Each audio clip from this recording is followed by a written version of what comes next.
కుంభరాశి ధనిష్ట 2 పాదములు, శతభిషం 4 పాదములు, పూర్వభాద్ర 3 పాదములు. ఆదాయము 8, వ్యయము 14, రాజపూజ్యం 7, అవమానం 1. ఈ సంవత్సరం గురువు 4వ స్థానమున మే 14 నుండి 5వ స్థాన సంచారం, శని జన్మస్థానము మరియు 2వ స్థాన సంచారము, రాహు 2, కేతువు 8వ స్థాన సంచారము. జూలై 21 నుండి రాహు జన్మ సంచారము, కేతువు 7వ స్థాన ఫలితములు. ప్రారంభములో స్థిరత్వము లేకపోవుట, అపకీర్తియు, ధనవ్యయము, స్థానచలనమును, 2 అర్ధభాగములో ధనలాభము, చేవృత్తులందు అభివృద్ధి, కుటుంబ సుఖములు కలుగును. ధనిష్ట వారు సుబ్రహ్మణ్య స్వామి అర్చన చేయండి.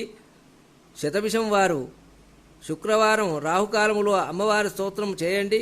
పూర్వభాద్ర గురువుల సేవ చేయండి. తదుపరి మీనరాశి.